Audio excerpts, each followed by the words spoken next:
Chapter 18 of Your Psychic Powers and How to Develop Them. Your Psychic Powers and How to Develop Them by Hereward Carrington. Chapter 18 Spiritual Healing. Spiritual healing means that mentally or physically sick persons may be, and are, healed by the power of a spiritual energy operating through the body of a certain medium, or more or less directly, without his agency. It is distinct from hypnotism, mesmerism, magnetic healing, faith cure, mind cure, or any other kind of healing whatever, and must not be confused with them. All these other curative measures depend upon suggestion, or upon the hidden and unknown powers of the human body to effect the cure. But spiritual healing is more direct. It is not the medium who heals in this case, but a form of spiritual energy which operates through him. What is spiritual healing? Spiritual healing is effected in various ways, as the following definitions, adopted by the National Spiritualist Association, will show: A. By the spiritual influences working through the body of the medium, and thus infusing curative, stimulating, and vitalizing fluids and energy into the diseased parts of the patient's body. B. By the spiritual influences illuminating the brain of the healing medium, and thereby intensifying the perception of the medium, so that the case, nature, and seat of the disease in the patient become known to the medium, and the herb or other remedy which will benefit the patient also becomes known to the medium. C. Through the application of absent treatments, whereby spiritual beings combine their own healing forces with the magnetism and vitalizing energy of the medium, and convey them to the patient who is distant from the medium, and cause them to be absorbed by the system of the patient. It will be seen that these definitions not only cover the facts of spiritual healing, but also absent treatment and psychic diagnosis. Advice is given on numerous occasions by the spirits as to the exact course of treatment to be followed. From all this it will be seen that spiritual healing is not only very different from any other kind of healing, but that it is also far more inclusive and more wonderful. How cures are effected. The principle upon which spiritual healing is said to be based is simply this: a certain vital and magnetic energy is contained in every living body. In health, this is large in quantity, and in disease this stock becomes depleted. Ordinarily, the only way to recover this lost vitality and energy is to rest, sleep, and take care of the body and mind, that this vital energy again fills and recharges it to the same extent as before. But this is a slow and uncertain process. It is, however, the only sure way we know. Stimulants, etc., which apparently add strength to the body, do not do so in reality. They abstract it faster. When we expend it faster, we are under the delusion that we are stronger, but ultimately we are weaker. In the case of spiritual healing, on the other hand, it is very different. Vital energy is imparted to the system from without. It fills the nerve centers and literally adds new life to the whole body. These nerve centers being aroused, the various functions of the body are stimulated in turn, and in this manner the patient is cured. The Cosmic Vital Energy. This vital energy which is imparted by means of spiritual healing is a great cosmic power which pervades the whole universe. It is everywhere. It is back of every phenomenon. In it we live and move and have our being. It is illimitable in extent and in power. We simply have to draw upon it to the extent we can, and the more we can draw, the more rapidly do we become well, the speedier the cure. There is no reason to suppose that, if we could tap this great reservoir in the right way, we should not become well instantly, and indeed there are many cases of this character, where apparently this has been done, instances of so-called miraculous cures being of this nature. We must learn to tap the source of spiritual energy, and when we have reached this inexhaustible fountain, then health and strength are ours. Healing miracles. The facts of spiritual healing are as old as history. The laying on of hands was one of the most ancient modes of treatment, and was employed by the Egyptians. Christ employed it frequently. When a woman touched the hem of his garment, and he perceived that the virtue had gone out of him, he doubtless felt a loss of the precious vital magnetism by means of which he effected his marvelous cures.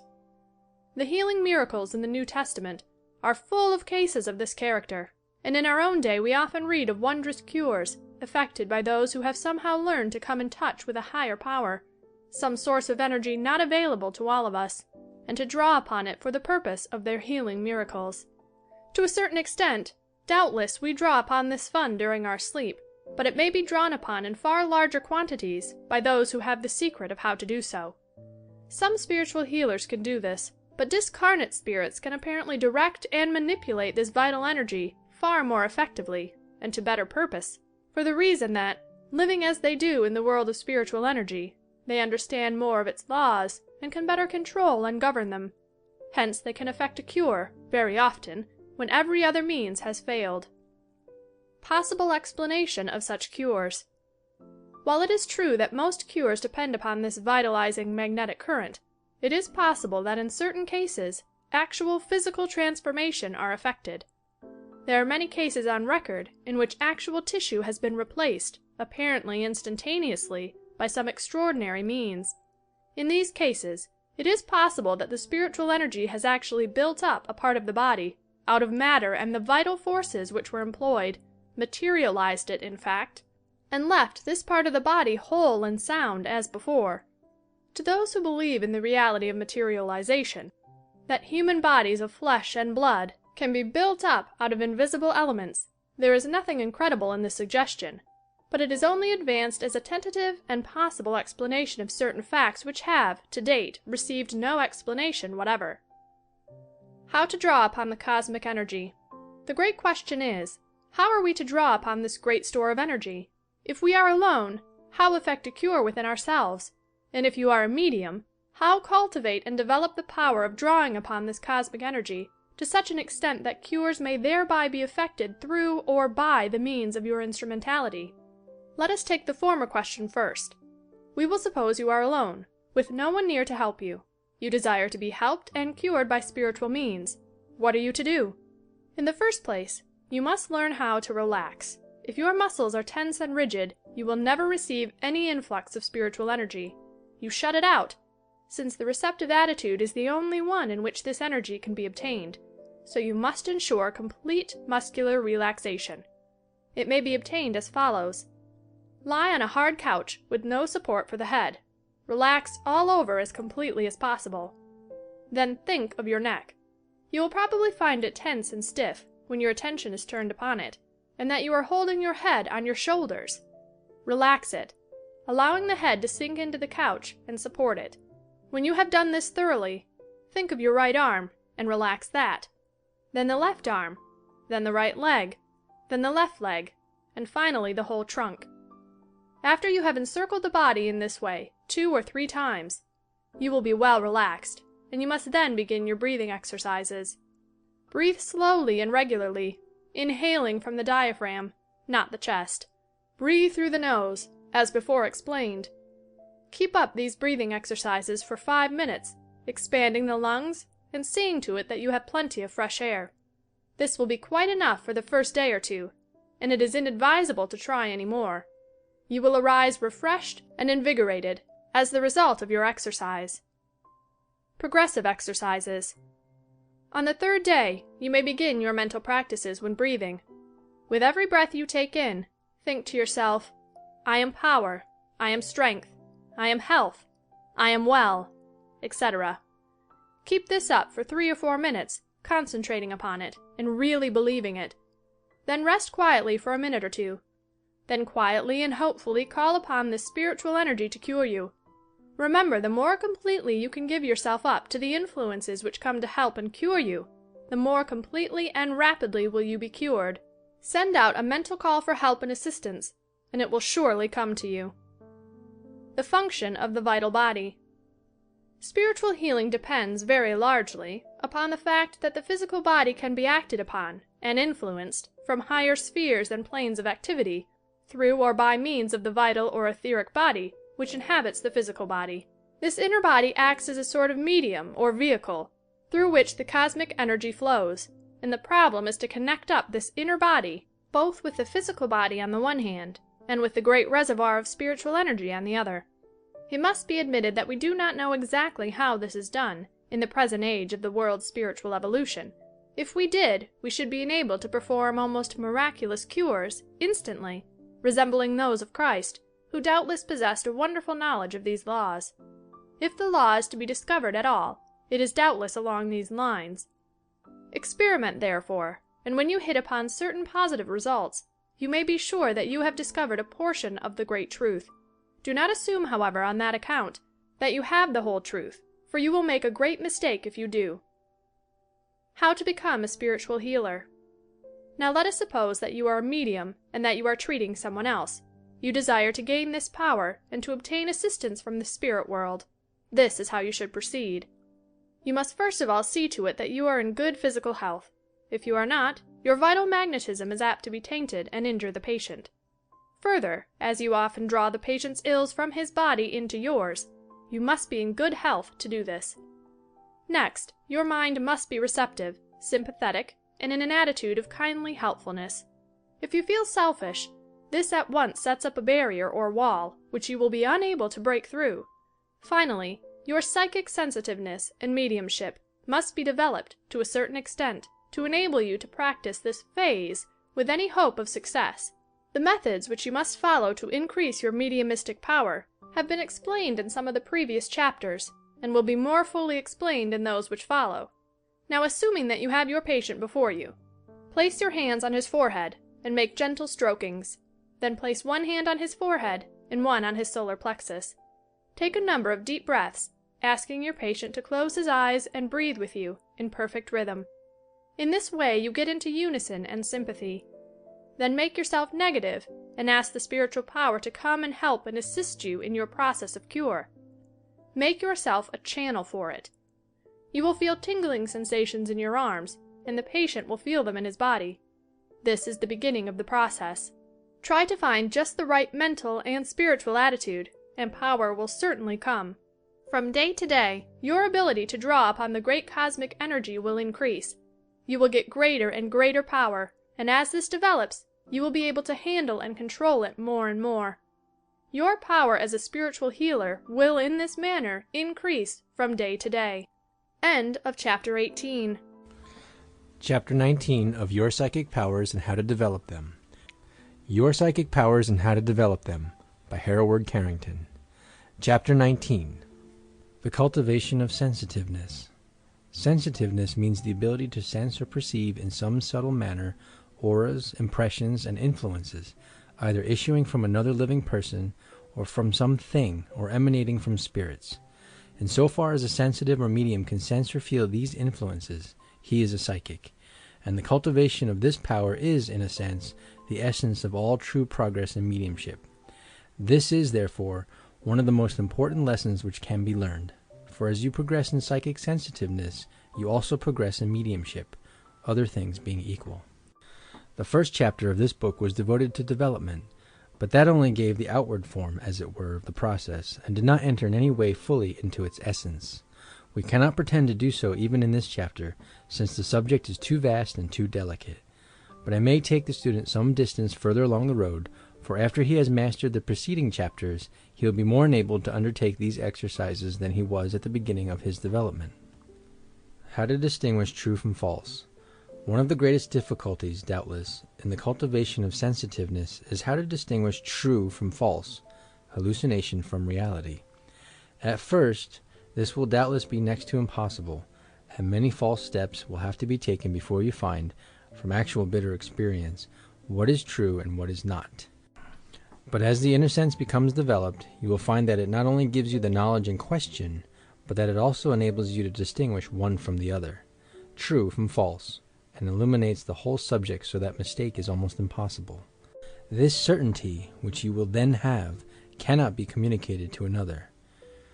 It is often impossible to prove to one who does not experience this inner vision of reality that what you receive is true, nonetheless. As Mr. Charles Brent says in his Sixth Sense, the serious crux is how, in the realm of the spiritual and the physically intangible, to distinguish between the real and the seeming, the true and the false. This is the function of the mystic sense to do, aided by the full complement of inner faculties. In a measure, the mystic sense, like the bodily senses, acts automatically, but like them it needs special training in order to separate phantasm from reality, to determine values, and to grade and classify ideals until they reveal themselves to be ordered unity, not less but more mysterious because, more intelligible to the whole man. It is because of all this that long training in psychic development is necessary, and sudden jumps or leaps into full possession of this knowledge is impossible. The first step. The first thing to do in cultivating your inner sensitiveness is to stimulate your physical senses to the point of their highest activity. Endeavor to perceive and feel vibrations unfelt by others, for much depends upon vibration. Train your senses. Then train yourself in seeing auras and in psychometry, as before explained. In this way, getting further along the road. Try to see and to feel the emanation coming from people you meet. Look at them steadily and see whether you cannot discover a sort of hot air or vaporous emanation issuing from their bodies and radiating out into space. As soon as you have succeeded in this, begin to analyze your feelings and emotions and interpret them. Do this, 1, when you touch the person in question, 2, when you receive a letter from him, which you should hold in your hand or between both hands, 3, when you hear him speak, and 4, when you merely see him. When trying these experiments, assume a listening attitude, as before explained, and breathe slowly and deeply. This breathing must not be too conscious so as to take your attention, however. Relax yourself as much as possible during this period. Try in the dark or semi-dark at first, in the light later on. Psychic atmosphere. When you are walking along the street, cultivate the practice of sensing persons and seeing their aura. You will soon be able to feel a sort of air or atmosphere about each individual, just as there is a definite air or atmosphere about a house or a town. Thus, a manufacturing town has quite a different atmosphere from one which is not. You will soon be able to get this in a general manner. After you have progressed thus far, you should endeavor to feel any cuts, bruises, pains, etc. which may be upon a person's body. You should do this at first by passing your open hands gently over the surface of the body, and as soon as you come to a spot which is sensitive and sore, you will feel a slight pain in your own body in the corresponding place. Before you are able to do this with much success, however, you should develop certain phases of psychometry, as for instance the following. Make a number of small paper packages, all exactly alike in appearance. In these place salt, pepper, mustard, cloves, nutmeg, sugar, cayenne, etc. Mix these all up so you cannot tell which is which. Now practice feeling or handling these until you can tell the contents of any given package by merely feeling the paper in which it was wrapped. As soon as you have done this, you are ready for more advanced practices. Having progressed thus far, you are in a position to try your first experiments in psychic diagnosis.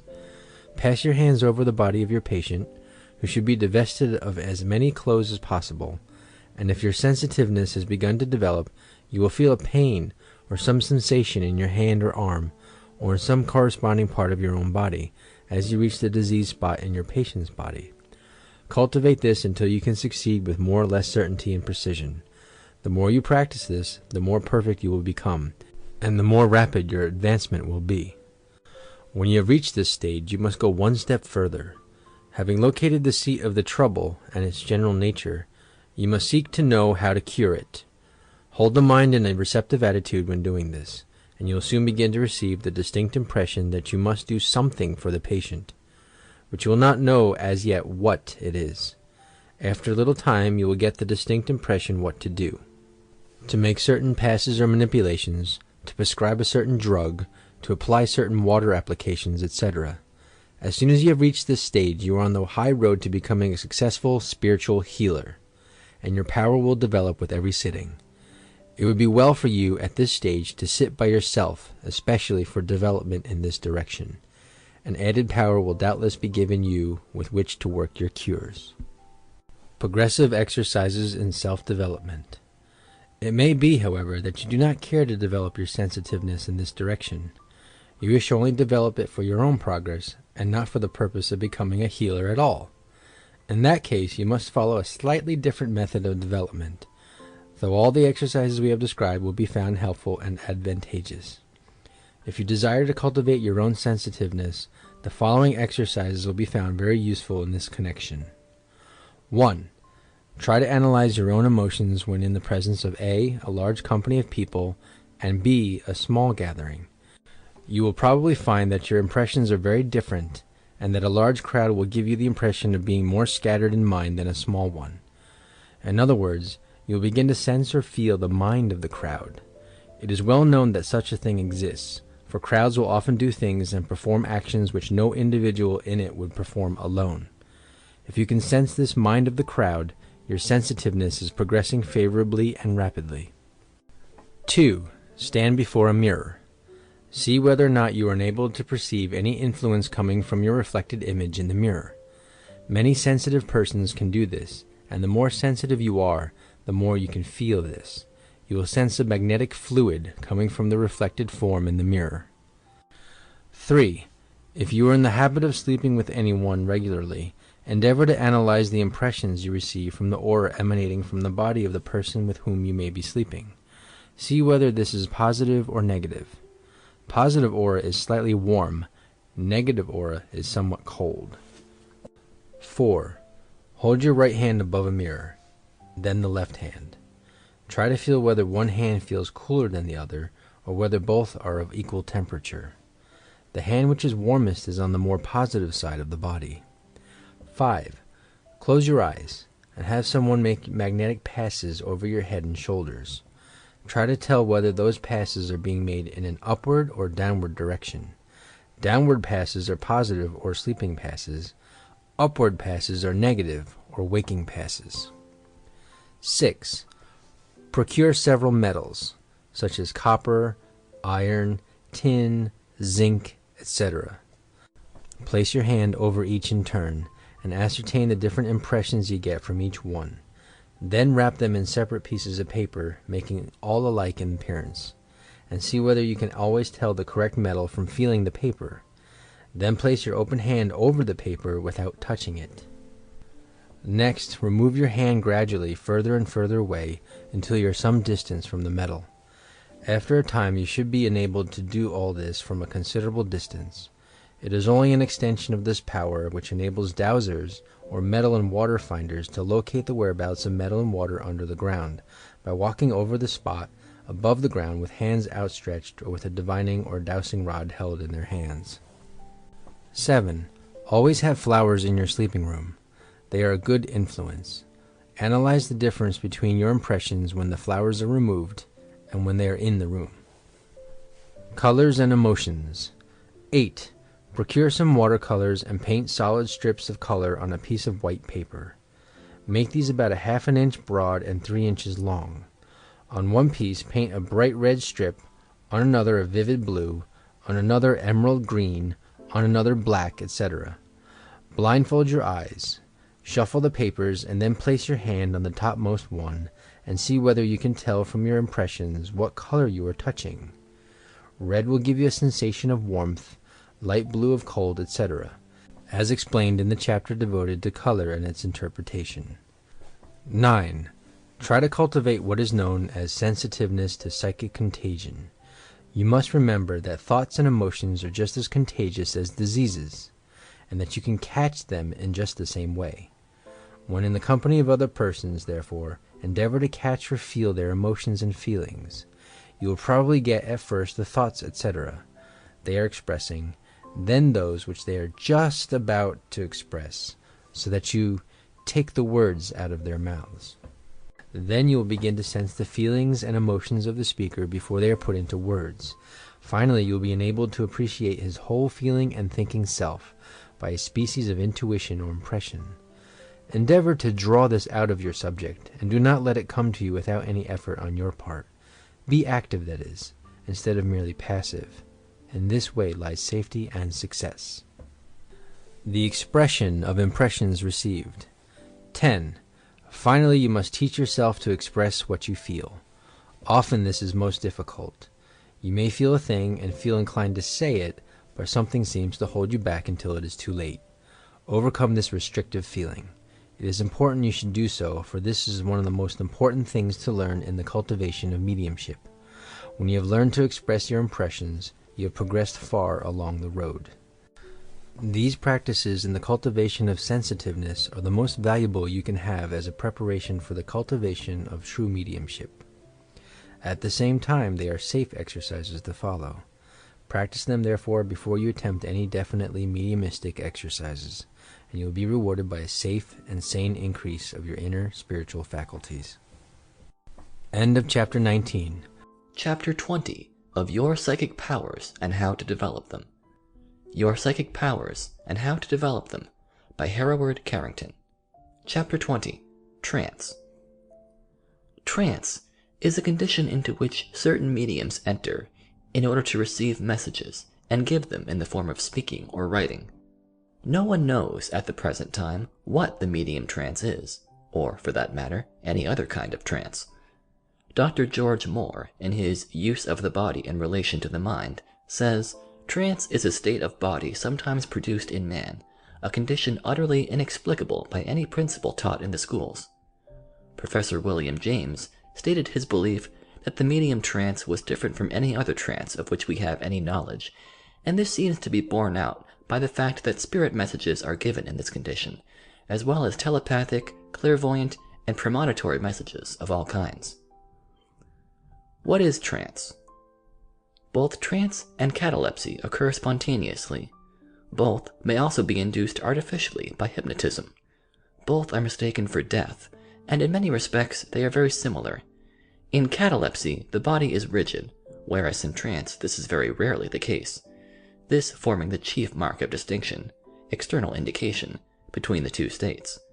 What the internal differences are, we do not know. Various attempts, however, have been made to define them. Dr. Franz Hartmann, e.g., thus distinguishes them. Quote, "There seems hardly any limit to the time during which a person may remain in a trance, but catalepsy is due to some obstruction in the organic mechanism of the body on account of its exhausted nervous power. In the last case, the activity of life begins again as soon as the impediment is removed, or the nervous energy has recuperated its strength." End quote. Death, Its Causes and Phenomena by Hereward Carrington and John R. Meader. When a hypnotist places his subject under hypnotic control, the subject remains en rapport with the operator. The influence comes from a living person. In the medium trance, it seems possible that the operator is not a living but a deceased person, and that it is a kind of telepathic influence from spirits which induces this state. In fact, it is brought about by influence from the other side. Light and deep trance. There are all grades and degrees of trance, from the very light stage, in which there is but little difference from the ordinary waking consciousness, to that degree of deep trance where the medium is totally unconscious of everything that passes around him. Very deep trance of this character is rare, but many of the most famous mediums have got their best messages while in that condition. The famous Mrs. Piper of Boston had almost to die, to all outward appearances, before she could enter this deep trance, and at the end of 2 hours or so, during which the trance lasted, the only signs of life were slow respiration and heartbeat. The only signs of consciousness were manifest in the right hand and arm, which did the automatic writing. Many test mediums and sensitives, on the other hand, pass into a stage of trance so light that no one but an expert could detect any trance at all.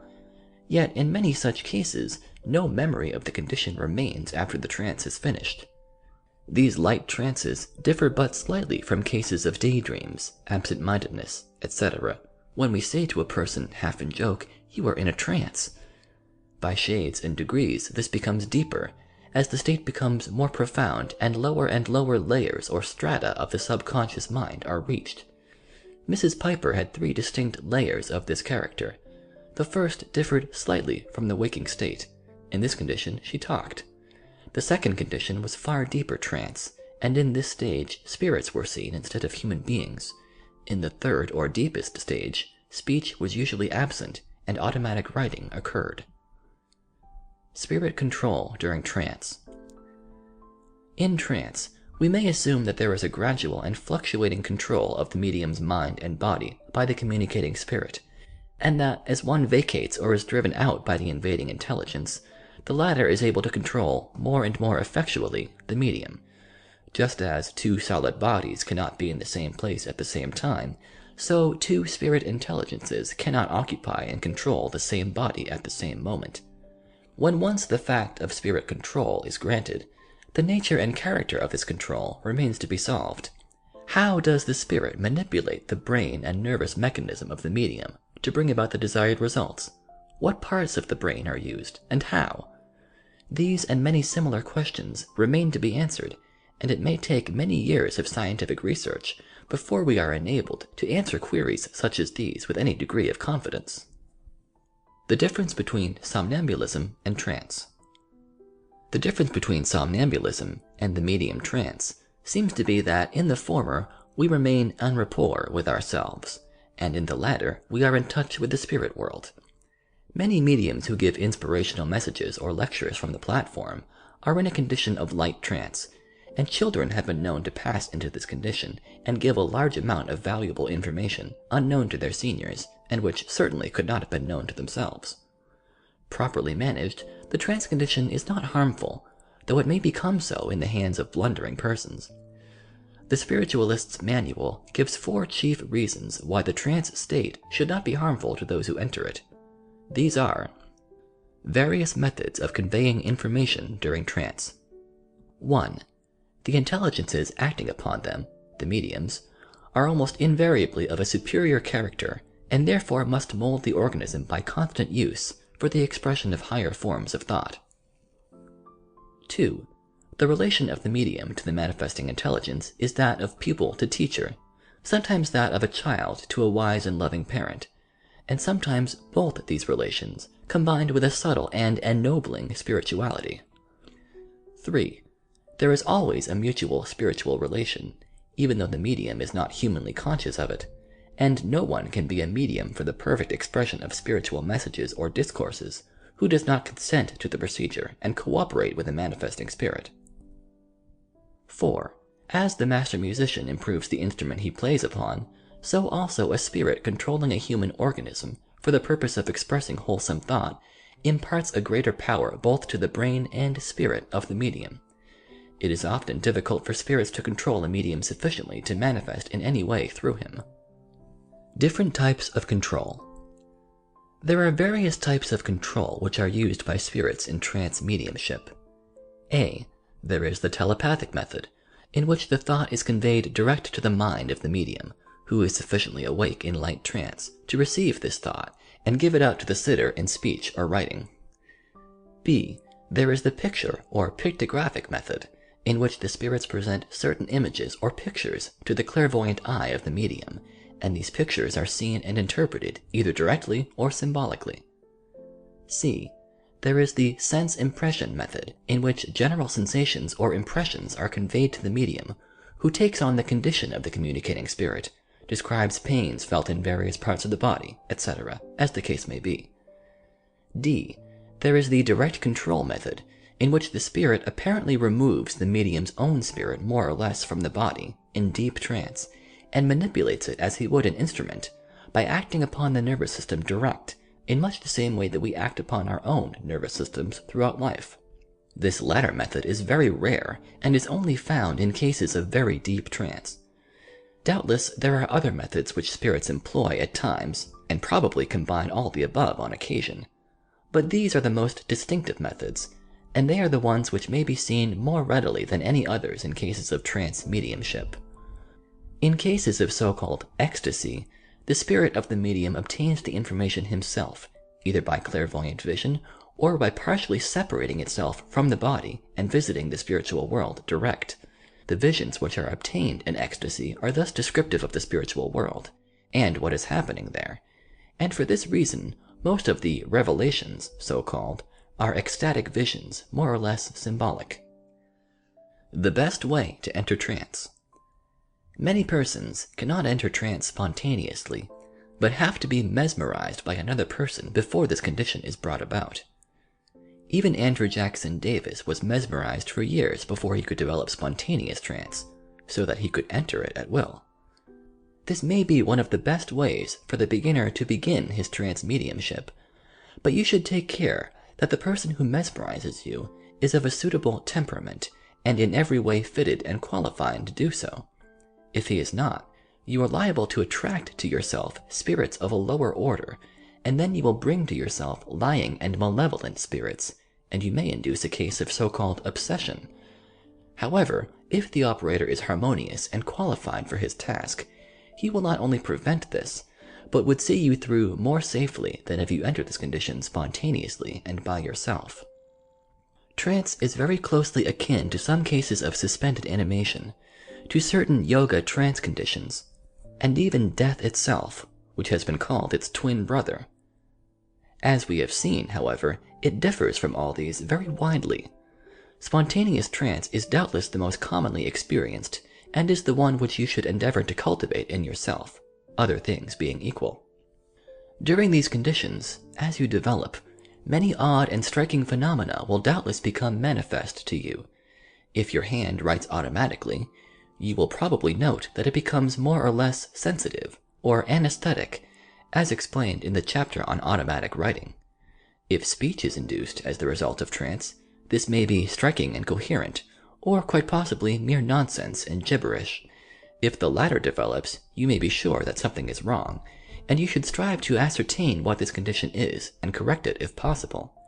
Here, as elsewhere, you must be careful and exercise your own judgment and discretion on the messages received, and not to accept all these as absolute truth, for if you do, you are likely to be greatly deceived, especially at the beginning of your mediumship, where everything is faulty and difficult. The clearer the communications, generally speaking, the surer the messages. But those coming through what might be called amateur mediums are to be trusted only when they have been verified. How to experiment with the trance. You may experiment with your own trance condition profitably in the following manner. Sit with pencil in hand for automatic writing, and induce one or more friends of yours to do the same thing at the same time.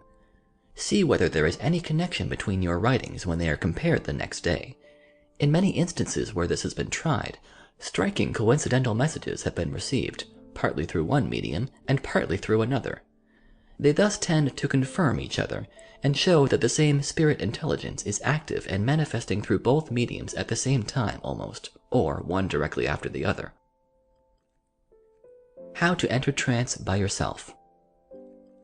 In order to induce trance spontaneously in yourself, you should proceed more or less as follows. Begin by gazing for some time at a bright object, such as a reflected light coming from a mirror, crystal ball, etc. This will tend to tire the eyes and nerves slightly, and bring about a dazed condition, which is usually the beginning of trance. While looking at the bright object, breathe deeply and regularly through the nose and from the diaphragm, as explained before in Chapter 6. You must not let this distract your attention, however, as all the bodily processes should be unconscious. If you have already practiced deep breathing, as before explained, you should by this time be so far advanced that you can do so at will without consciously thinking of it. While looking at the bright object, do not concentrate or think of anything in particular beyond keeping yourself conscious and remembering all the time that you are yourself, that you are not leaving your body, and that you are not going to become totally unconscious. During this process, the room should be as quiet as possible, though some monotonous sound, such as the ticking of a large clock, might assist matters. Do not listen to this consciously, however. Abolish all feelings of fear and all anxiety, as such mental states will effectually prevent you from entering the trance condition. Let yourself go, and develop as far as possible. Symptoms of early trance mediumship. You must not imagine that the beginnings of your mediumship will be either profitable or pleasant, because they probably will not be. Nearly all successful mediums will tell you that they have passed through a period, at the beginning of their mediumship, when they thought themselves in danger, and believed that their minds were being impaired for the time being. This, however, passes off as you progress, provided that you progress along the right road at the beginning of your mediumship, and this you should endeavor in every way to do. If you can consult an experienced medium, or, still better, if you can sit with him during your development, or induce him to be present during your psychic unfoldment, things will be far easier for you and far safer than they would be otherwise. The oncoming of trance is often signified by certain physical and psychical manifestations, which must not alarm you when they appear, as they sometimes but not always do. Hiccoughs, sudden and spasmodic pains and cramps, a feeling of all-goneness, nausea, flashes of light, or the sensation of faintness and that everything is turning black before you. These are a few of the symptoms which you are liable to experience during your early development, and, though they may not be pleasant, you had better be warned of them in advance, and not be alarmed when they appear. Sometimes, however, none of these signs are manifest, only a delightful sensation of falling asleep upon a bed of roses. In these cases, the psychic has developed himself properly and systematically, and his guides or controls are also wise and helpful. These are the fortunate but unhappily rare cases, but it is hoped that by following the advice given in this book, many more will be enabled to develop in this wholesome manner. The 3 rules to follow. There are 3 chief and most essential factors to be considered. 1. Your mental and physical health must be quite up to the standard. If you are depleted, exhausted, or run down physically, if you are suffering from any disease, or if, on the other hand, you are full of fear, apprehension, and doubts, or if anger and similar thoughts rage in your soul, you may anticipate a difficult time in your development and unpleasant experiences throughout that slow process. 2. You should be careful to keep your self-consciousness active and alert when entering trance. Do not give yourself up completely, or allow the mind to become a blank at first. Give yourself up in every other way but this. You must always keep in the background of your mind the thought, I am so-and-so, your name. I will remain in my body. I am strength and power. I will not be influenced against my will by forces other than good. I can always return to myself when I want to. These and similar suggestions you must give to yourself, and hold them in your mind as a central point of force while entering trance, even while allowing yourself to become passive in every other way. If you do this, you will avoid a great deal of difficulty and danger. 3. If you can in any way assure yourself that you have a band of spirits or controls on the other side who are ready and willing to help you, this would mean much. A good medium or clairvoyant could probably tell you whether this is the case, and the nature of the intelligences who are trying to influence and act upon you. If these are described as evil, you had best postpone your development until this condition changes. If, on the contrary, they are described as good and helpful, you may proceed, subject to the above precautions and advice. Important conditions to be fulfilled. It is important to have a plentiful supply of fresh air in the room when entering trance, and after you are in that condition. Also, the light should be so regulated as to affect you most agreeably. This may be semi-darkness, though many trance mediums develop in full light. Soft music may be found beneficial in some cases, though not in all. You should have everything ready to hand, such as pencils, paper, etc., before you enter the trance condition. During the trance state, you will probably be more or less sensitive to objects placed in your hands. That is, you will be enabled not only to psychometrize them, but in connection with the objects given you, you will get spirit messages and information concerning the individuals to whom they formerly belonged. All objects of this character carry the aura or influence of the person with whom they have come into contact, and for this reason, those objects which have been next the skin are the best for this purpose. Gloves, headbands, etc. are especially valuable. These should be wrapped, as before explained, in oil silk, and they should be handled as little as possible after the death of the person to whom they belonged. Developing exercises. A very good practice in developing trance mediumship in yourself is to cultivate the habit of analyzing your own falling asleep process. Try to catch yourself as you fall asleep, and hold on to yourself when in this semi-sleeping condition as long as you can before finally dropping off to slumber. This you will find very difficult at first, but it can be mastered more or less in time.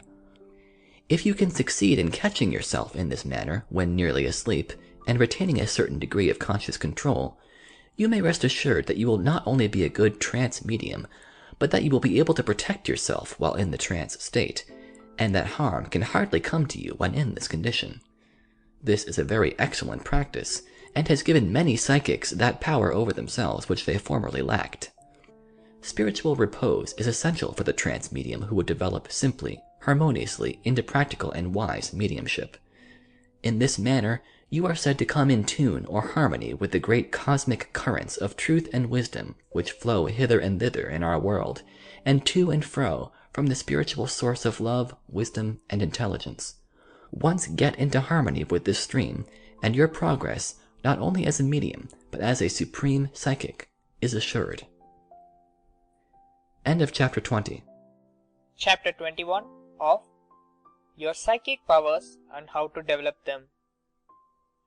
Your Psychic Powers and How to Develop Them by Hereward Carrington. Chapter 21. Inspirational Speaking and Test Messages. Inspirational speaking depends partly upon the activity of your own subconscious mind and partly upon the amount of help you receive from the spirit world.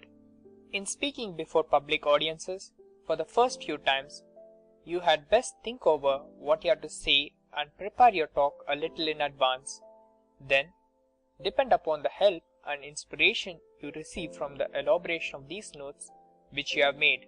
As you progress, you will find that less and less of this preparation is necessary, and after a time, you will be enabled to dispense with it altogether, and know nothing more of the subject of your discourse than the mere title. On the rostrum. When on the rostrum, you can close your eyes, and the discourse, more or less eloquent, will flow from your lips. When you are still more advanced, you will be enabled to allow persons in the audience to choose subjects, and you will then be able to talk upon these at great length and often with profundity of knowledge and beauty of style which surprises not only yourself but your auditors. Many of the best and most profound object lessons and instructions have been received in this manner, and much of the philosophy of spiritualism has been propounded and explained in this way. Test messages are of somewhat different order and are given in a different manner. They relate to persons in the audiences or to objects brought by those persons, and the information concerns not an abstract subject or theme, but individuals connected with the person to whom the message is given. It concerns spiritual personalities more directly than spiritual truth, and though both may have their origin in friendly helpers, they are nevertheless given for different purposes and in a different manner. How to begin? A very good way to begin training both for inspirational speaking and test messages is the following, which Dr. R.R. Schlesinger, an able trance and test medium, personally followed in his development, and which he found gave most satisfactory results. In writing of this, Dr. Schlesinger says, "First of all, I ask someone in the audience to speak to me a set or formal sentence such as 'Doctor, help me,' or 'Doctor, reach me.' From this I receive certain impressions which I analyze somewhat as follows. 1. I can tell from the sound of the voice whether it is harsh and grating or whether it is soft, gentle and harmonious, and from this the character of the speaker may be more or less diagnosed.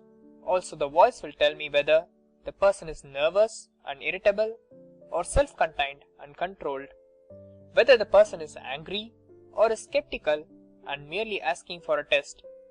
Further, the voice will tell me whether the person is weak or strong, positive or negative, sensitive or the reverse.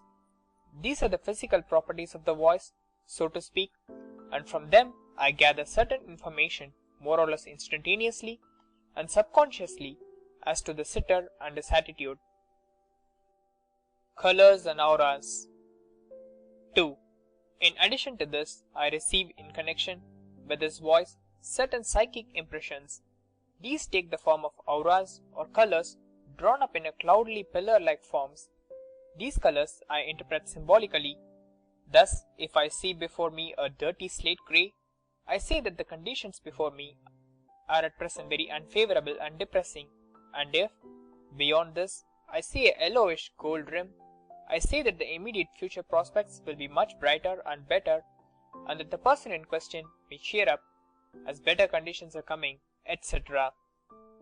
Besides this color, which is drawn up before me in this form as the result of the physical vibration of the voice, and which seems to be caused by it, I always see another series of colors and auras in particular place, some distance from the first space, which I compare with the former set and see whether or not they agree. After seeing the first set of colors, I close my eyes for a moment, then open them and look at the second set. If they are found to agree with one another, I know that my first impressions are correct, and then I state openly that such and such conditions are so. My own experience has been that if these two sets of auras agree with one another, the diagnosis or psychic impression is correct, and I am very seldom wrong in my statement of the fact. Their interpretation. Let us go back for a moment to the impression received by a heavy laden grey color. Suppose this is the color seen. This indicates depression. Having arrived thus far, the question is how to get out of this condition. That is suggested partly by common sense. Having proposed this question to myself, I close my eyes and look at a different place in space. In this third place, I then see presented to my psychic sight a symbol. This symbol tells me how to escape from the present difficulty. After I explained the symbol and interpreted it to the best of my ability, I then look back at the colors, see whether or not they have changed. If they have become brighter, then I know that this is the correct path to follow, and that good will result from the course of action advised.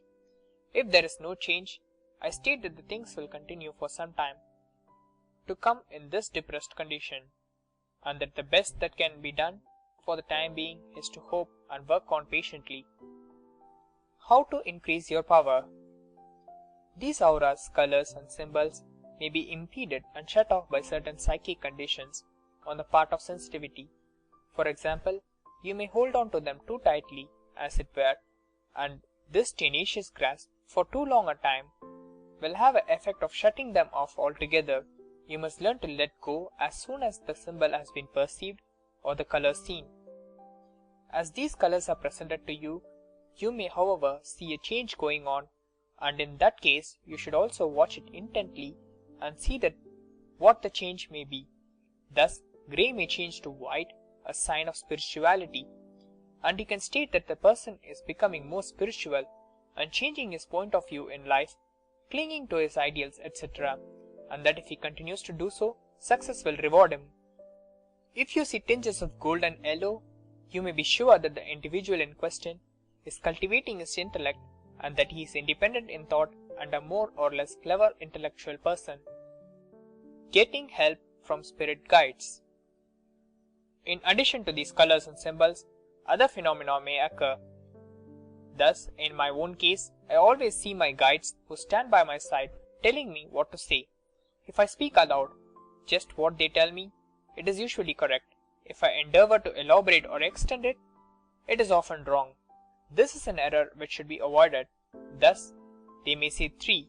This may mean 3 minutes, 3 hours, 3 days, 3 weeks, 3 months, 3 years, etc.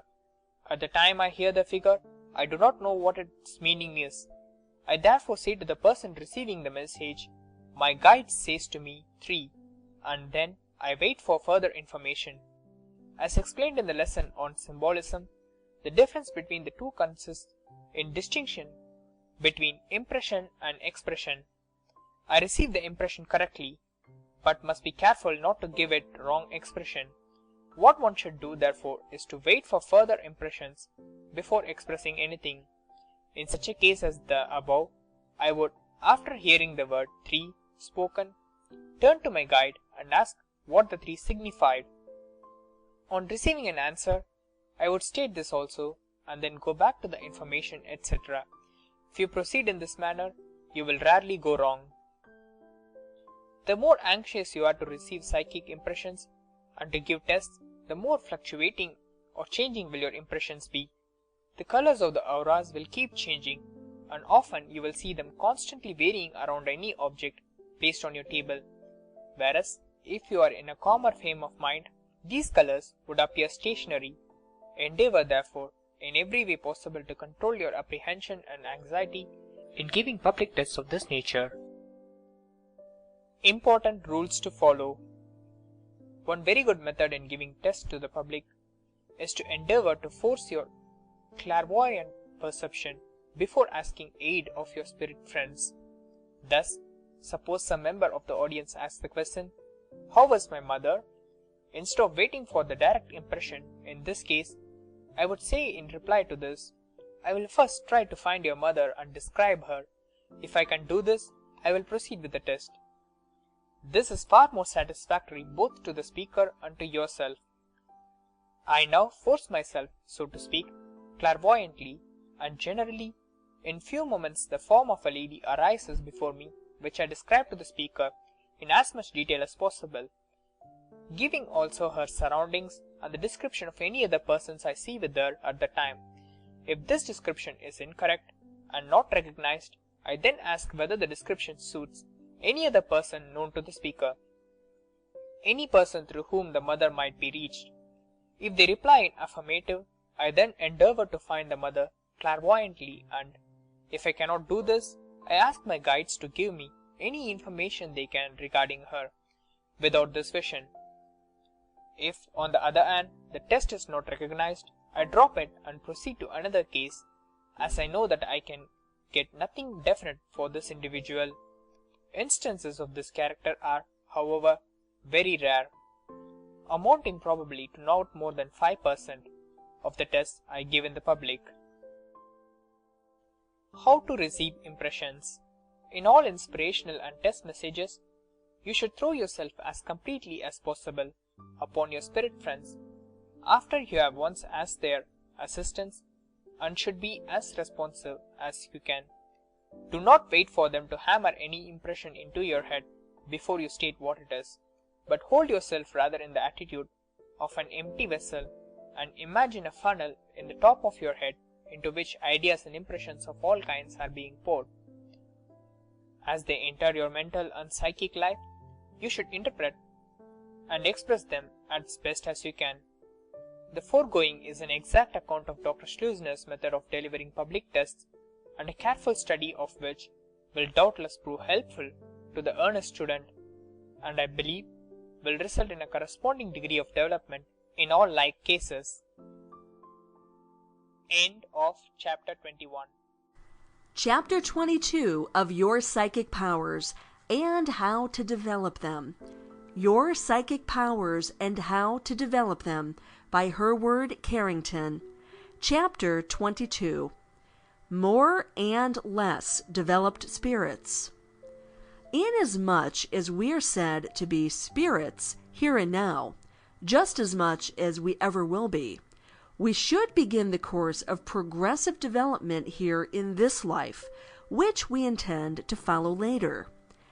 Anything we learn here will doubtless help us in any future development, whatever that may be. Wisdom, knowledge, understanding, sympathy, and penetration of perception will all help, assist, and advance us, no matter what world we may inhabit or whatever its nature may be.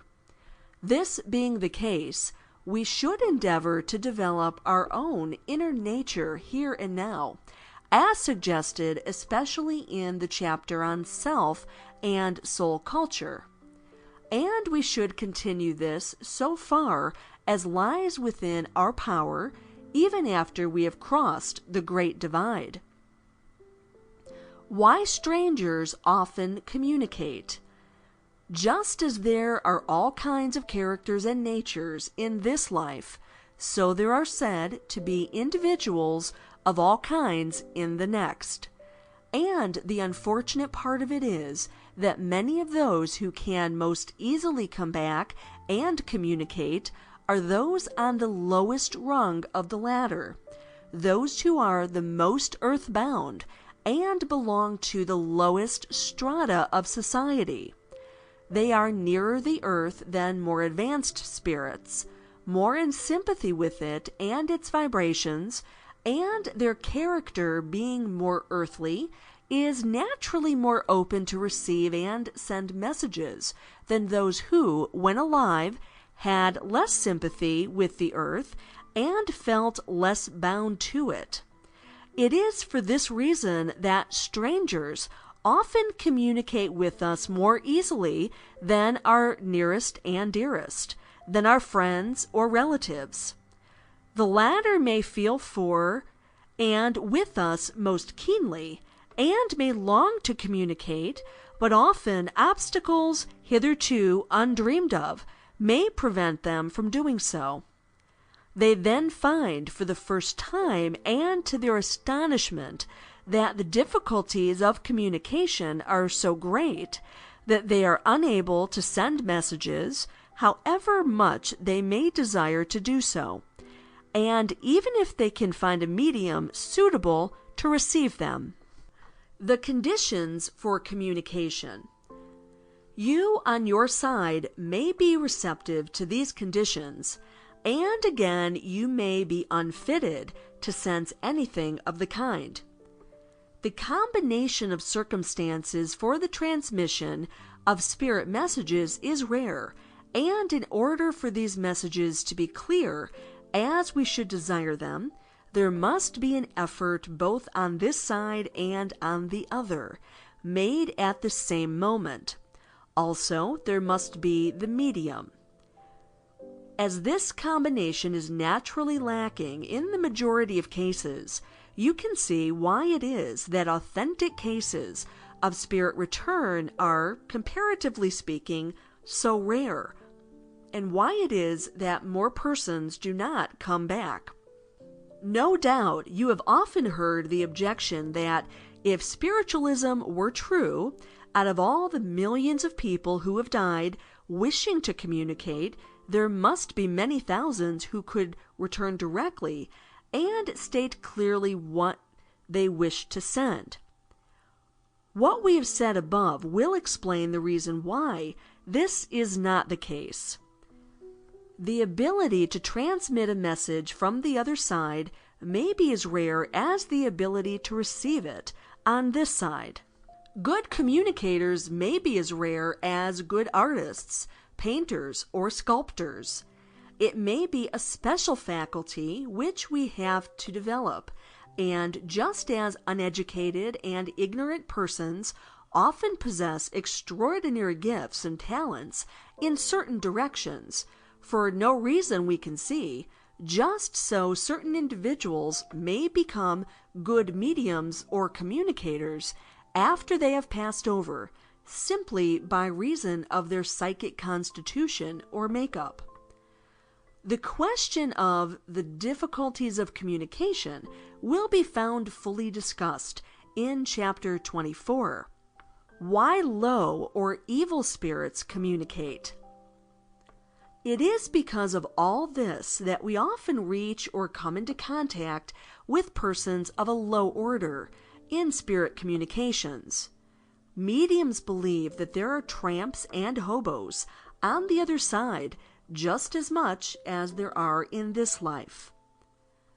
By nature and by instinct, they remain the same, and they have to be gradually educated and trained in order to outgrow their natural instincts. And just as these tramps and hobos would be insulting and often disgusting in this life, and would swear, curse, and do other things unsuitable for the family circle were they introduced into it, just so they do the same things when they communicate and get once more into the earth atmosphere.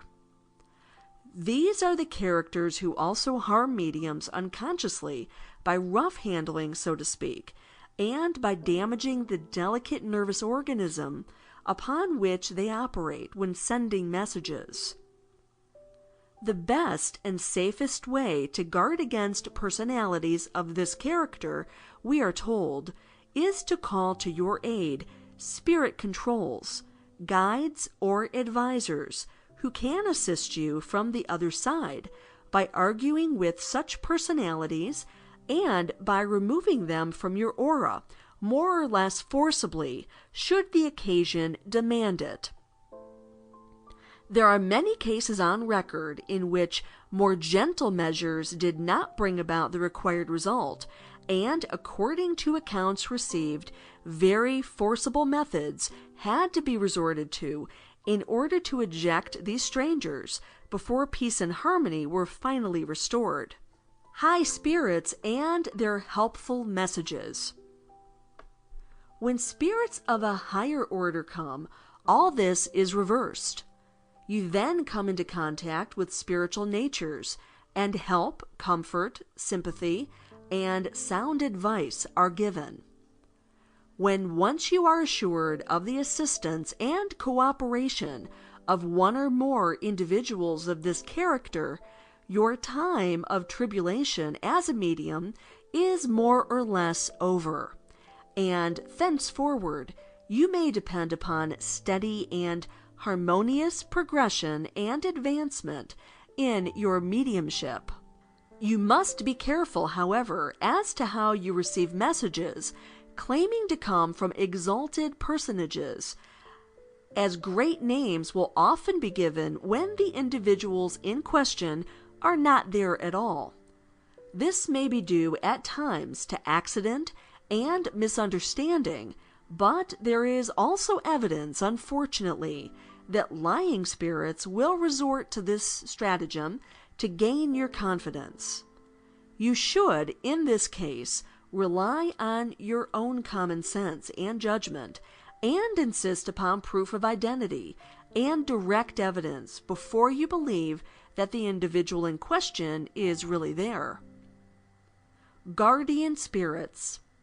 There is one sect or division of spirits whose office and general work and interest is particularly helpful to mortals, and that is the so-called guardian angels or guides, who help govern and advise friends of theirs still in the body. The sympathy and counsel offered by these guardian spirits is at times very great. These spirits are said sometimes to prevent accident, suicide, and even murder by their kindly help and assistance. It is one of the most beautiful and inspiring thoughts in the spiritualistic philosophy to believe that those we love are constantly about, helping and cheering us along our hard and narrow way, and that they see our trials and tribulations and share them with us, just as they did on earth. We must feel, too, that they are preparing a place for us, and that when it comes time to solve the great mystery, we shall find helpful and loving assistance, instead of a foreign land into which we shall then enter. Who make the best communicators? Those who possess a simple, open, candid, childlike nature are doubtless those who make the best communicators, other things being equal. It is because of this that Indians who lived close to nature so constantly communicate and act as guides, and doubtless for the same reason, Negroes are very psychic and receive many psychic phenomena. There is a great deal of evidence also, as we know, to show us that animals perceive spirits and psychic manifestations, and that they also sense phenomena more keenly than human beings. Between animals and ourselves, there is doubtless a link which unites us all into one conscious whole, this being the life of the universe which runs through every sentient thing. It is not uncommon for spirits to return at seances and seek the prayers or the help of the living. They express themselves as being in trouble and as requiring assistance before they can free themselves and proceed on their way. This is doubtless an important mission to fulfill, and when any wandering and distressed spirit makes itself manifest in this way, it should certainly be assisted in every way possible in the fulfillment of its desire and the discharge of its burden. Many cases of so-called haunted houses doubtless exist because of the persistent inability of the returning spirit to make anyone present see its wants and attend to them. Were a good psychic or medium introduced into such a house, who could get into communication with the returning spirit, and when communication had been established, help it, there is no doubt, that the haunting would cease and the returning spirit would be greatly helped in its progress and advancement. Haunted houses and pacts. All of this is especially important in those cases of so-called pacts where an agreement is made before death to appear afterwards, if that be possible. Many cases of this character are on record, and whenever such an agreement is made, it is most important that the living person on earth should fulfill his part towards the fulfillment of such a plan. By doing so, he may assist to an extent he perhaps does not realize in freeing the spirit's mind from earthly ties and conditions. Possibly unconscious messages. In considering this question of returning spirits, one final and important fact must not be lost sight of, and that is that messages may often be given through a medium or directly of which the spirit himself may be totally unconscious. He may think or dream or visualize a certain thought or message, and this may be reached or sensed by the medium and given forth as a conscious and intentional message. The reverse of this, however, is true. The mind of the discarnate spirit has been read by the medium in trance. His mental pocket has been picked, and he has given nothing voluntarily. Further, his thoughts may have been reflected upon a sort of psychic mirror or atmosphere, and they're seen and interpreted by the psychic. This, however, is a difficult question which will be discussed in a later chapter. For the present, it should be borne in mind that all messages given by mediums need not necessarily be direct or intentional. They may merely have been obtained indirectly from the person in question, and would not be at all the message he would send were he aware of the fact that he was transmitting one. It is because of this fact that many of the messages appear to us so trivial and inconsequential. End of chapter 22. Chapter 23 of Your Psychic Powers and How to Develop Them. Your Psychic Powers and How to Develop Them by Hereward Carrington. Obsession and Insanity. In this chapter I desire to place before the reader in a fair and clear manner facts which are too often neglected by spiritualists, but which those who develop or become mediums are apt to find out to their cost later in their development, unless they are aware of the facts at the beginning. Truth is always best, and it is accordingly best for the student to know the dangers and difficulties attendant upon spiritualism as well as the bright side. We do not wish to alarm or divert from interest any student by this and the following chapters. Precisely the reverse. But inasmuch as forewarned is forearmed, the student should be familiar with all the possible risks he is running, as there are such risks if he does not develop his mediumistic power systematically and along the right lines, as so often pointed out before in this book. The reality of spirit obsession. As we saw in the last chapter, it is often easier for the low and less developed spirits to come in touch with us than those more highly developed, and this is especially the case where mediumistic development has not been such as to bring the student in touch with the higher forces and intelligences. Modern science does not accept the doctrine of spirit obsession as true, claiming that the cases of so-called spirit influence are really only cases of diseased mind and body, requiring for their cure proper medical attention.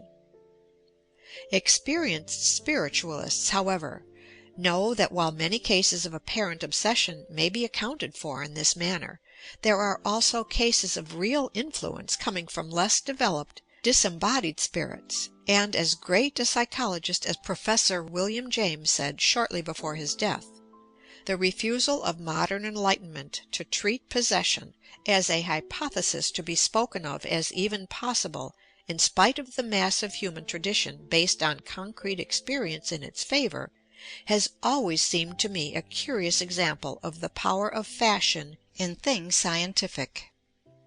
That the demon theory, not necessarily a devil theory, will have its innings again is to my mind absolutely certain. One has to be scientific indeed to be blind and ignorant enough not to suspect any such possibility.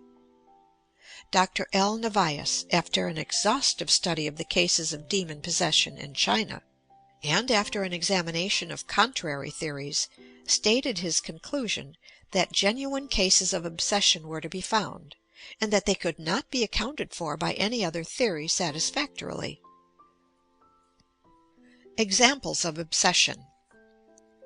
Take again the case recorded by Dr. J. Godfrey Roper in his Dangers of Spiritualism. He gives the case of a friend of his, M., who, after attempting automatic writing and obtaining it successfully, was unable to leave off the practice when he desired to.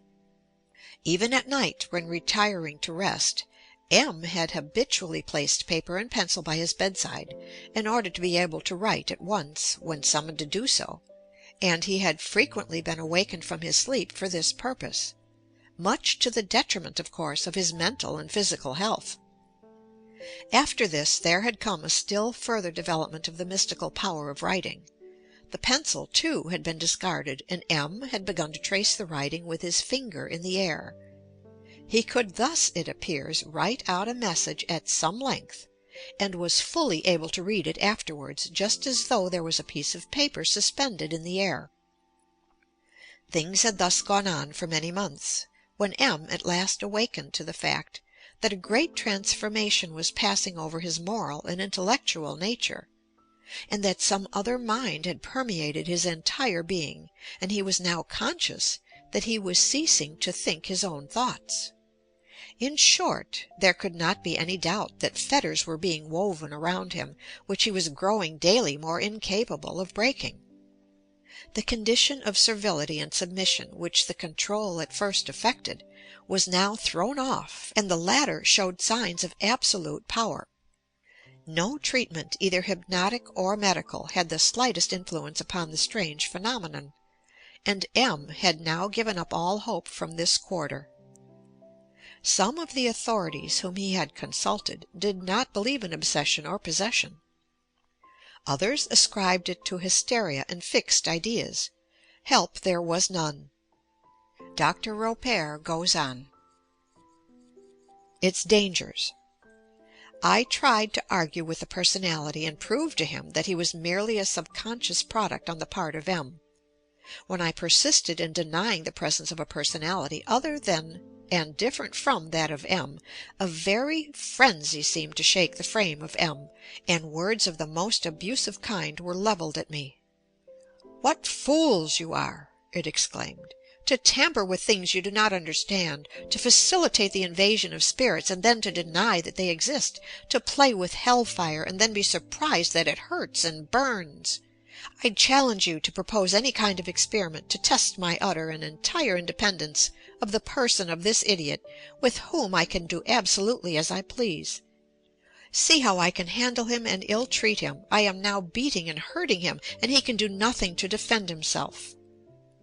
With this there appeared red spots in different parts of M.'s face, and he groaned as if in physical pain. Upon this I replied that I should accept the notion of an independent intelligence, if it could be shown to be a fact and could be clearly demonstrated. This he promised to do.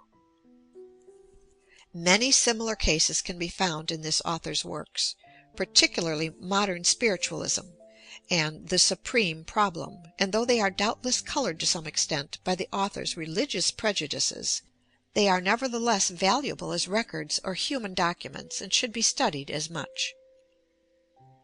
There are other spiritualists who have written much on this subject of spirit obsession, as for instance Dr. J. M. Peebles, whose work, The Demonism of the Ages, or Spirit Obsessions, should be read by all interested in spiritualism. Many cases are given in this work. How obsessing spirits gain control. Madame Anita Silvani, who is an experienced and cautious medium, makes the following wise statements concerning the possibilities of obsession in those roughly or over hastily developed.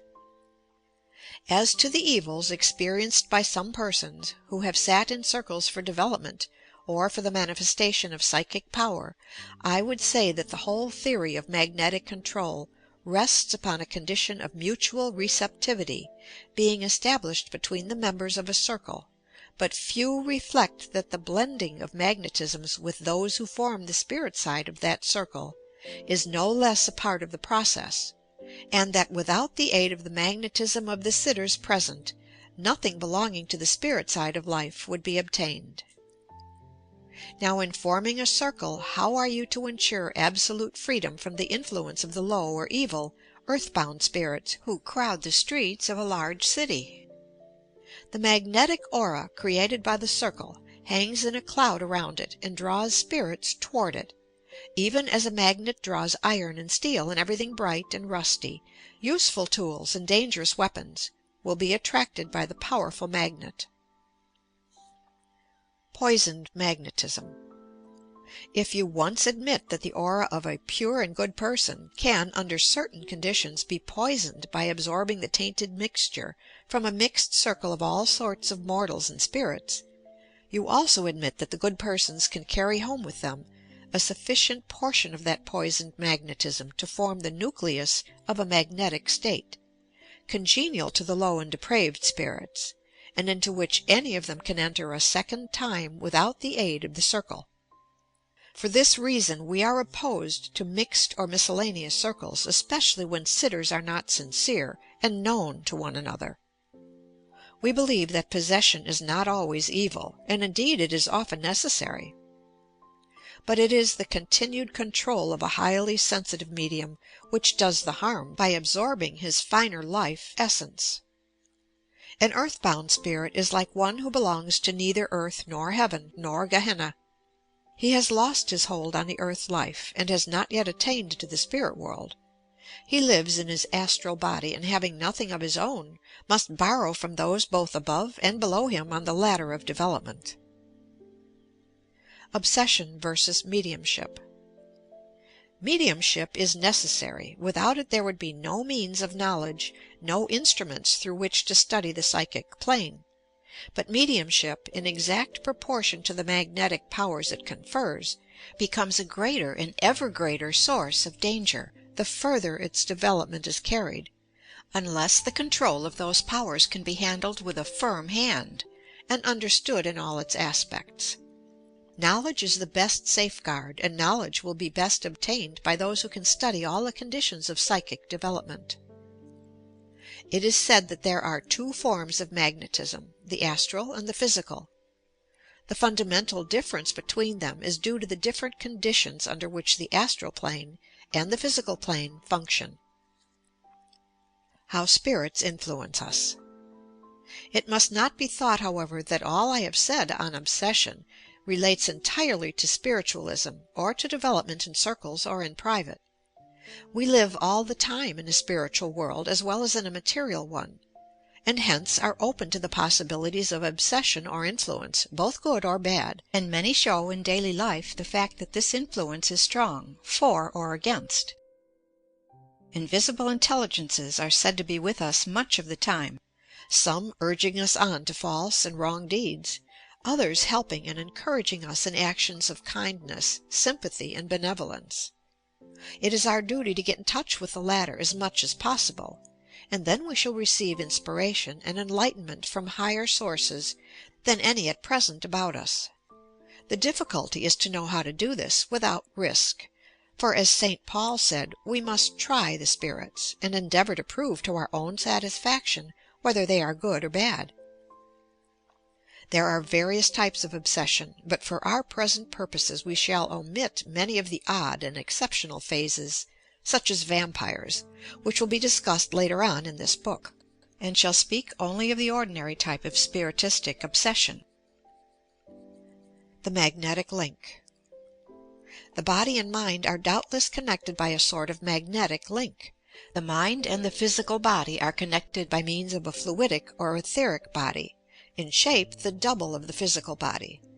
It is owing to the fact that this body becomes detached from the physical frame at times that many of the phenomena of obsession and insanity occur.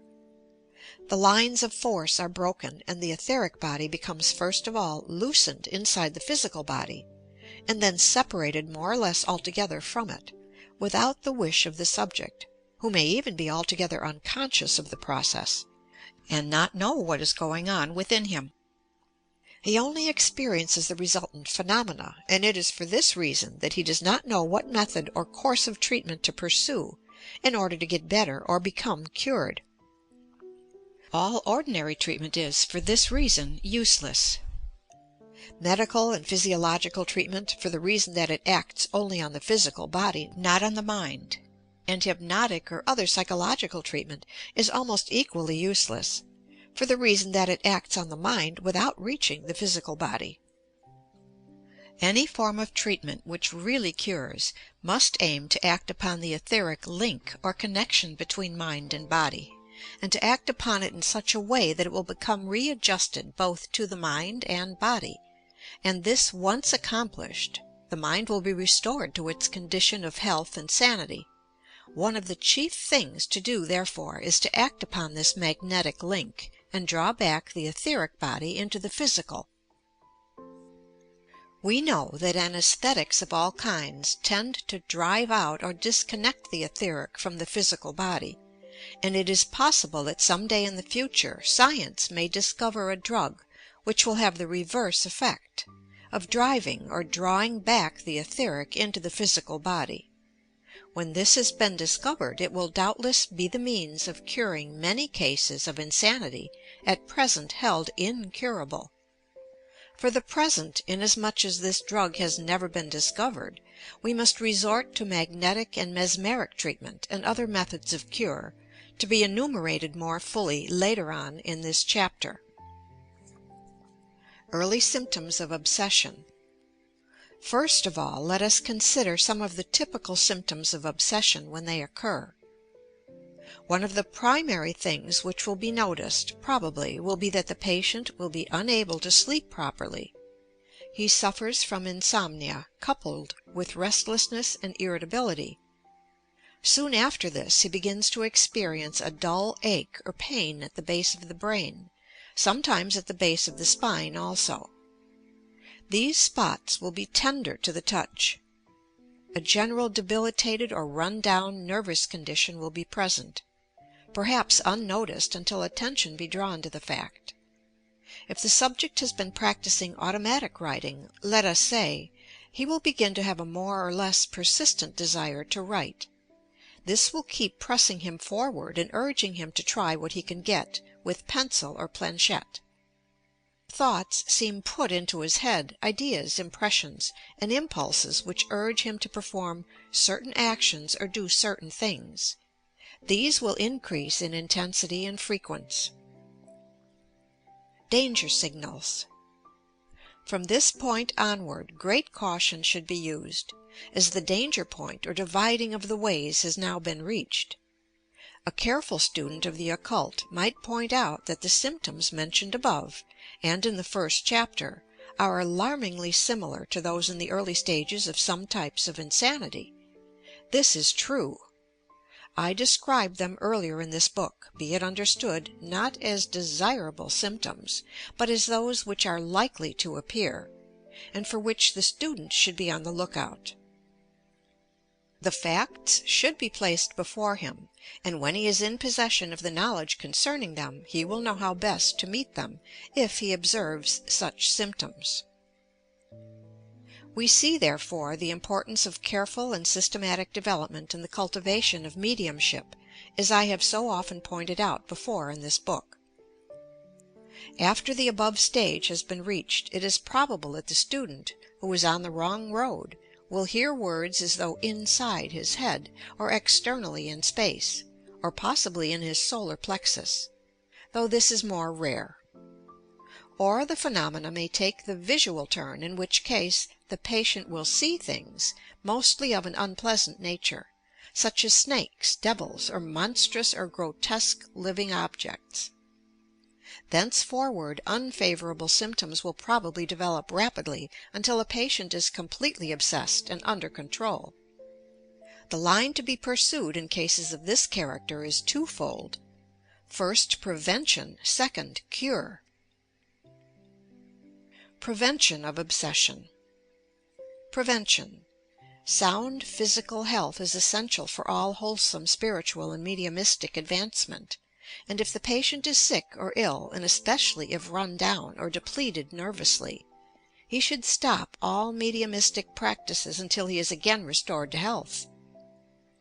Plenty of outdoor exercise of as rugged a nature as possible would do wonders in cases of this character. Fresh air, both day and night, is essential. Tea, coffee, and alcohol should be avoided. Plenty of milk should be drunk by the patient, as this both restores and builds up the nervous system in a way that nothing else can. Above all, plenty of sleep must be obtained, and no matter whether the patient desires 10 hours or more at night, this should be allowed, and plenty of rest at all other times. This is very essential at this stage of the proceedings. The mental and spiritual health must be maintained equally with the physical. Your critical judgment and common sense must be exercised now, as always, both in judging the messages received and in the general conduct of life. Do not believe everything which is told you, as there are many lying and deceiving intelligences as well as useful and good ones. Above all, do not act upon or obey messages which do not strongly appeal to your own good sense and worldly judgment. If you keep up your mediumistic practices, sit only a short time each day, not more than 15 or 20 minutes at the longest, and if possible at the same time each day. These two rules, as before pointed out, are very important. Never allow yourself to continue beyond the time limit you have set yourself, no matter how interesting the communications may be, but say in a firm, loud voice, "We must stop now," or "I will sit again at the same time tomorrow for the continuation of the message." You should then discontinue the writing. Important warnings and precautions. Never go inside your own head and examine its processes or introspect for too long a time. The wonders of brain and thought may appeal to your imagination, but never let them influence you or cause you to turn your thoughts inward in the attempt to solve them. If you do, it is sure to end disastrously, and there is no more reason why you should be conscious of your thinking apparatus than of your digestive or circulatory apparatus, which is equally mysterious and wonderful. Let them go on by themselves without thinking anything about them, but using them rather as instruments for your life purposes. Always keep an interest in external things and live, as it were, outside your head, in the outer world all the time. Become interested in matter-of-fact and worldly objects and interests, as this will tend to distract your mind from yourself and restore you to a condition of normal, healthy-mindedness. Cultivate a sense of humor, and never take yourself or your mediumship so seriously that you cannot see the humorous side of a situation when it may arise. Endeavor to harden the inner self, so to say, and focus and concentrate it at a given point which is under your conscious volition and control. Keep the center of consciousness always intact, and be sure that the center is yourself. Do not focus either the sight or the interest on external images or impressions when these become persistent. When this is the case, force yourself to banish them by an effort of will, and by deliberately turning the attention into other more practical directions. Further advice. When dropping to sleep, always keep your mind centered on yourself, and never allow yourself any flights of imagination. And never wonder what is going on, or endeavor to catch yourself falling asleep, as you might with safety do at other times. Value sleep, and look upon it as a kindly friend. Even those who are seriously obsessed are safe when they are asleep, and no matter how terrifying their daily experiences, voices, or visions may be, they very rarely have unpleasant or terrifying dreams. Sleep is the resting time of the soul, and if the spirit is en rapport with itself, as it should be, it will be protected from all external influences during the hours of sleep. Cultivate your own force of will and self-possession. If the emotional nature is too intense, this should by all means be calmed down, especially before going to sleep. A prolonged warm bath will have a very good effect in such cases. One other preventative practice will be found very useful. It is this: seated in a dark room, concentrate your will upon the outer limits of your aura. That is the auric egg, which was described in the chapter on the aura. By proper concentration and practice you will be enabled to harden or toughen the outer shell, as it were, of this auric egg, rendering it impervious to extraneous psychic or spiritual influences.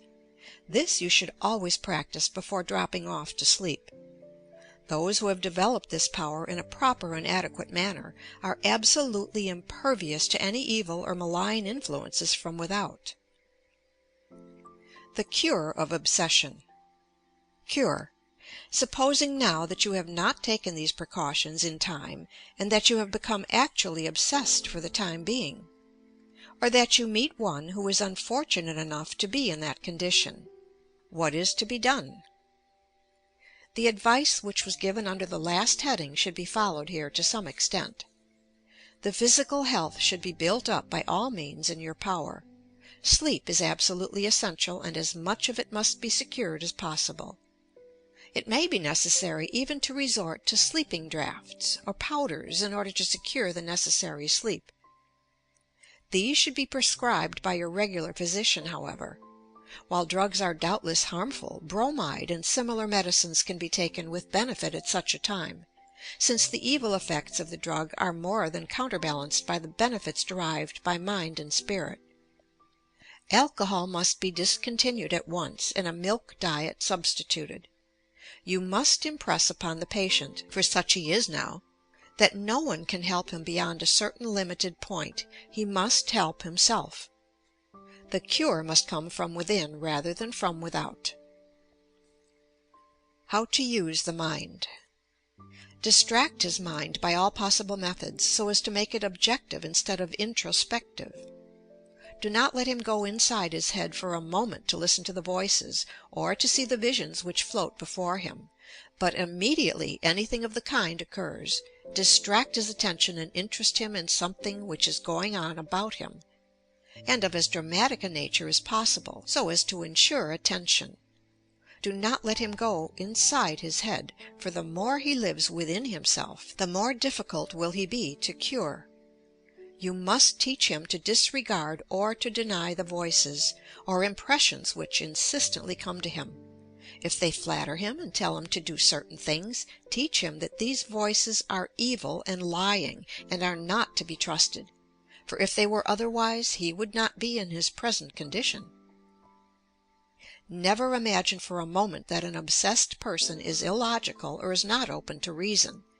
His reasoning faculties are often keenly alert, and have often to be appealed to effect a cure. These mental devices are very important, though they do not, as before said, go to the root of the matter. Diagnosis and treatment. Clairvoyant diagnosis is very valuable, and a trained clairvoyant can sometimes see the obsessing spirits and describe them. When this is the case, the problem of cure becomes more real and more apparent. If the patient believes in the efficacy of prayer, this is doubtless a potent method of cure. The religious nature is one of the most fundamental sides of our character, and is a factor which is capable of exerting an immense pressure when properly brought to bear. Encourage the patient, therefore, to pray, if he is at all of a religious turn of mind. Magnetic treatment, such as passes, etc., is often very valuable and will assist in restoring the patient to health, by acting upon the etheric body direct, as before explained. Combined with suggestion, this is one of the most potent weapons that can be used in our present state of knowledge. By these methods also we can in some cases toughen the outer protective auric shell, if the patient is unable to direct his mind sufficiently to do this himself. By proper striving, however, he will soon place himself in the direction of the great healing cosmic currents, and when once he has done so, will begin to improve immediately and make rapid progress. Spiritual treatment. The most important remedial measure must now be described, inasmuch as the obsessing intelligences are spirits, usually of an evil or lying nature, though they may be only ignorant or bungling, who have wrecked the medium's nervous mechanism, through their ignorance of how to operate it. They are capable of being reached and removed by other spirits. That is, we should approach them not from the physical or even the mental plane, but from the spirit side of life. One of the best ways to do this is to secure the services of a reliable trance or clairvoyant medium, who in the mediumistic condition is capable of discerning the spirits and influencing the patient. An experienced medium of this character has with him certain guides or controls who are helpful and friendly. These guides, if called upon, will assist by arguing with, or, if necessary, forcefully removing the obsessing intelligences who are influencing the psychic. The case should be explained to the medium's guides when the latter is in trance, and their assistance asked. They will then undertake to remove the obsessing spirits, and will often succeed in doing so after a few trials, though in some instances they are unable to persuade or induce the obsessing spirits to leave, and are not powerful enough to enforce their removal. This, however, is the most potent and effectual method which we know at present, and should be employed whenever possible. If a medium of this character is unavailable, then a second person should speak to the obsessing intelligences direct, and reason with them as he would with a human being, pointing out to them the uselessness of the proceeding, the injury they are doing the medium, the harm to themselves, etc. It is rare indeed that such measures, properly applied and coupled with the mental and physical treatment described above, will fail to remove the influences which are at work. The brighter side of the subject. I have described fully and freely the seamy side of spiritualism and its possible dangers. The student must not be discouraged, however, from this black outlook. The dangers exist, truly, but they also exist in other lines of experimental research, and many lives have been lost in attempts to perfect some system of medicine or some antidote for poison which today we use with safety. It is the same here. Properly, carefully, and systematically developed, mediumship should present none of these dangers or difficulties, but should, on the contrary, bring the student into touch with higher planes of thought and activity, and enable him to approach the more angelic sphere of being, as by careless or wrong development he will as surely come in contact with spirits of the opposite nature. For this reason I again urge the student to study and practice carefully and cautiously as he proceeds, so that none of these unpleasant or terrifying experiences may at any time come to him. End of Chapter 23. Obsession and Insanity.